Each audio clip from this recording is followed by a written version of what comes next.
Nabi SAW menegaskan kepada para lelaki.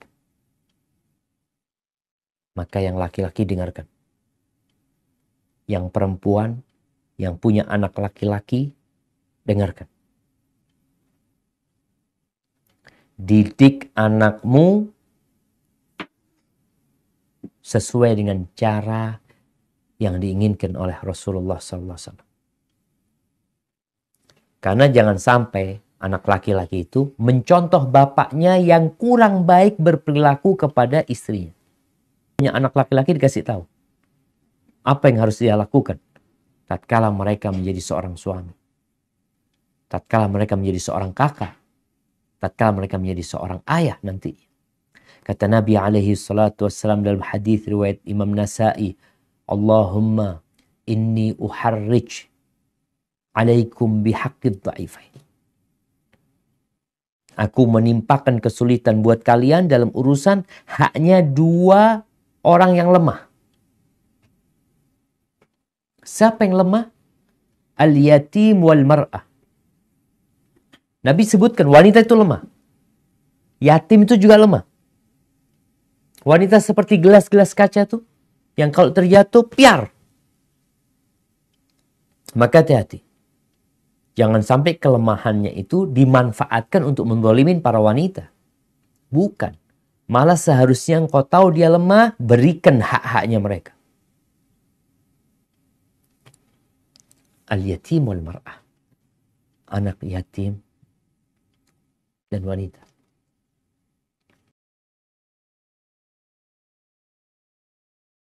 Sekarang dirinya yang harus melayani suaminya. Dia harus tampil cantik dengan aroma yang wangi. Ini buat para wanita ya. Hendaklah engkau benar-benar tahu ini ibadah jemaah. Jangan merasa terbebani dengan ini dan itu. Ini ibadah. Ada nilainya. Seorang istri yang mungkin selesai menidurkan anaknya, selesai masak buat mereka, cuci piring, lalu dia duduk di depan cermin rias. Dia mulai keluarkan riasannya. Dia mulai pakai bedak di pipinya. Dia mulai ambil yang warna-warna itu, ditaruh di matanya. Kemudian dia ambil lipstik, dia taruh di mulutnya. Kemudian dia buka lemari. Dia ambil baju yang indah. Semua itu dalam rangka melayani suaminya. Kerjaannya semua akan dihitung amal soleh.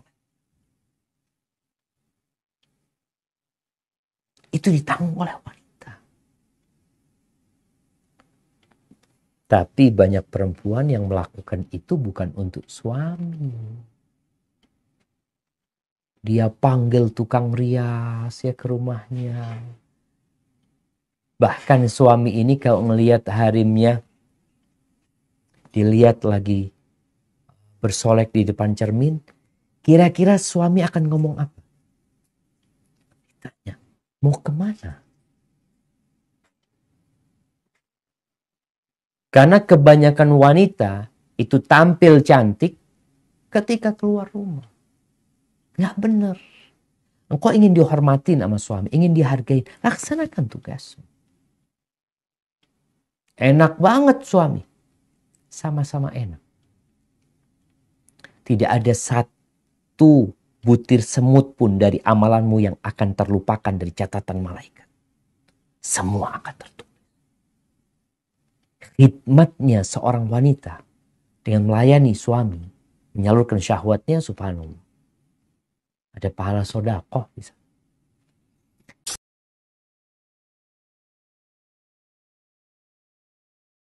Kalau bicara bagaimana kita menumbuhkan rasa cinta kepada Allah Azza wa Jalla,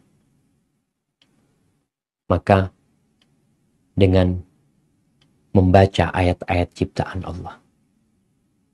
Ini yang pertama. Engkau lihat tuh ciptaan Allah. Betapa indahnya. Yang menunjukkan betapa baiknya Allah Azza wa Jalla. Subhanallah jemaah. Hari ini Ana melihat kejadian yang buat Ana ya Masya Allah. Ana masuk ke kamar mandi. Ana lihat ada kupu. kupu kecil sekali nempel di temboknya. Ya Allah. Indahnya kupu. Padahal mungkin kita sering lihat kupu ya. Kita sering lihat kupu, tapi hati kita nggak merenungkannya. Tapi ada saat-saat ya, kita ngelihat jadi merenungkan.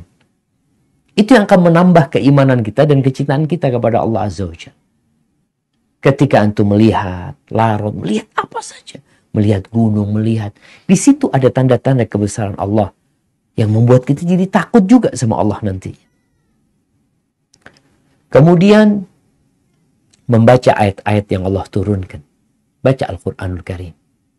Itu akan menumbuhkan cinta dan takut. Makanya Rasul SAW kalau baca Quran itu, kalau lewat ayat adab, beliau berlindung. Kalau lewat ayat rahmat, beliau meminta.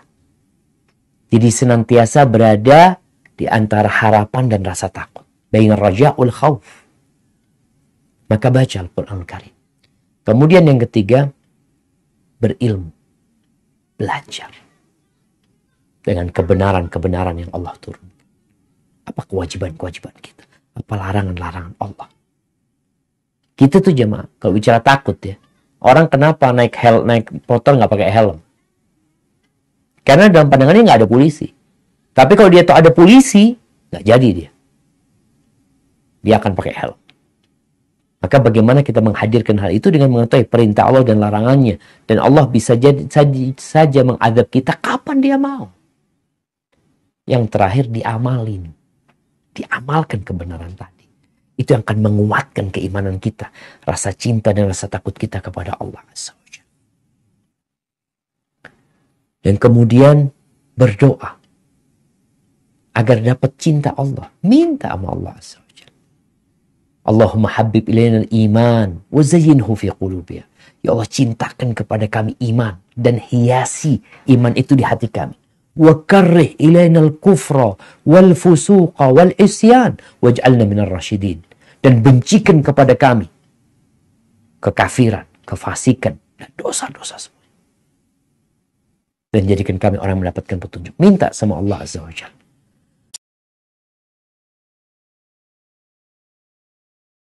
Bahan renungan buat para istri. Ada istri yang suka bongkar handphone suaminya. Ya, akhirnya ketahuan, Ustaz. Iya. Tapi mencari-cari kesalahan itu nggak boleh. Kalau bongkar handphone untuk mencari-cari kesalahan. Ada apa sih? Handphonenya suami, mungkin dia ada chat sama perempuan ini itu. Nggak boleh. Kata Nabi SAW, man tatabba'a awrata akhi, tatabba'a Allah. Barang siapa yang mencari-cari kesalahan saudaranya, maka Allah akan cari-cari kesalahan dia. Ingat, kita semua punya kesalahan.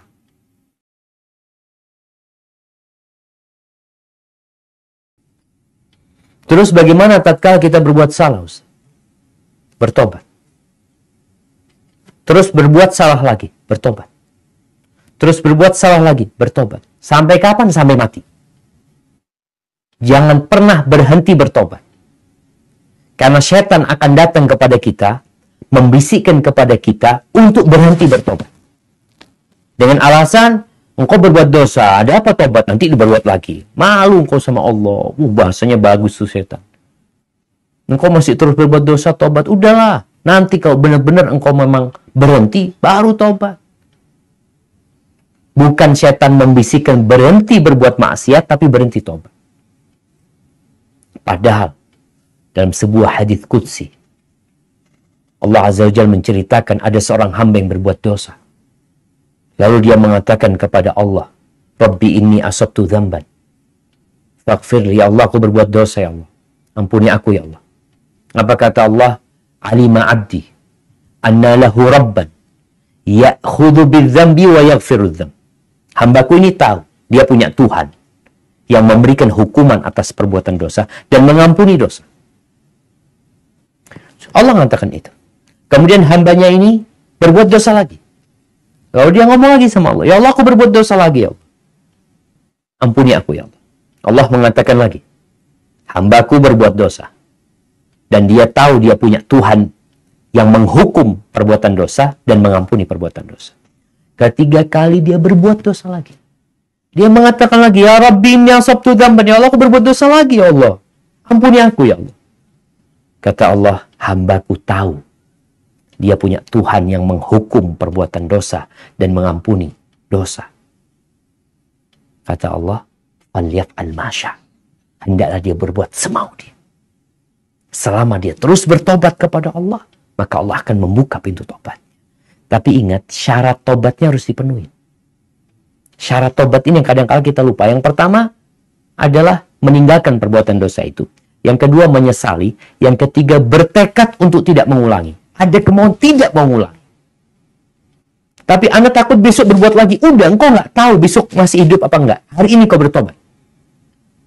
Malam ini engkau bertobat. Besok engkau terjebak dalam dosa, berdoa minta sama Allah. Tapi harus bertobat. Terus besok berbuat dosa lagi, Ustaz. Sama dosanya, Ustaz. Bertobat lagi sama Allah SWT. Allah itu membentangkan tangannya di siang hari agar orang-orang yang berbuat dosa di malam hari bertobat. Membentangkan tangannya di malam hari agar yang berbuat dosa di siang hari bertobat. Dan Allah terima tobat hamba. Allah gembira. Maka bersegeralah bertobat. Jangan ditunda-tunda. Jangan nunggu nanti kalau lulus, nanti kalau nikah, nanti kalau sudah sukses. Jangan. Karena kita tidak pernah tahu apakah besok kita masih dapat melihat matahari yang terbit.